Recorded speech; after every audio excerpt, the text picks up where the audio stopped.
Increasingly getting cornered in the European Union, Zelensky has now set his begging eyes on China. Would you believe it if I say Zelensky is now demanding China to come to Ukraine's rescue? Well, the former comedian is actually doing that. And what's China's response, you may ask? We'll tell you in the video. Hi and welcome to TFI Global, the foreign affairs and geopolitical analysis arm of TFI Media Group. I'm your host, Tejasvi Malhotra.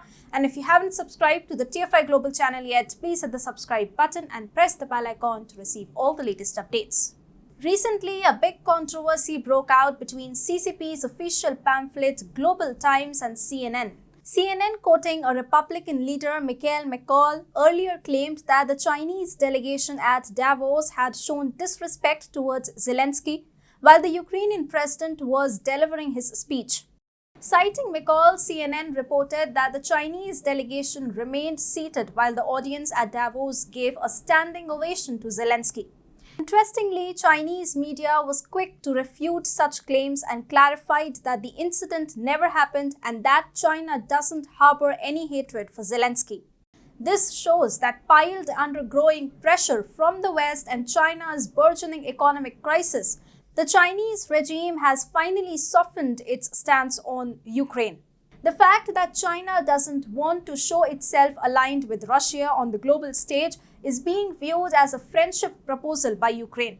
For instance, in his Davos speech, the Ukrainian leader had heaped praises on the Chinese regime.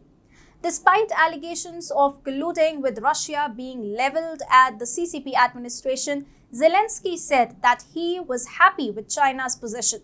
He said China has chosen the policy of staying away. At the moment, Ukraine is satisfied with this policy. It is better than helping the Russian Federation in any case, and I want to believe that China will not pursue another policy. We are satisfied with this status quo, to be honest. However, he also expressed his disappointment at China's practically non-existent support for Ukraine. He said, although there is a rather good and long history between the countries, therefore I would like to have an advantage in these relations compared to Russia. What advantage is Zelensky talking about? Well, when he delivered his speech at Davos on Monday, he had only two demands on his mind: more weapons and more sanctions on Russians. So what Zelensky demanded from China was all but weapons for itself and sanctions for Russia. And this comedian really thinks that China will do that. It's true that China is trying to distance itself from Russia to steer clear of the Western sanctions. China needs the West's support to shore up its crushing economy and boost its exports. But that doesn't mean Beijing will ever go to the extent of antagonizing Russia by openly flirting with Ukraine and providing it with weapons. But poor Zelensky, it seems now, has no one left to plead with other than China. His European friends have already friend-zoned him.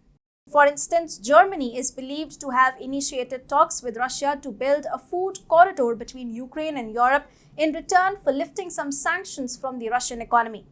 Germany also declared that it won't be able to deliver much sought-after anti-aircraft Gepard tanks to Ukraine before July.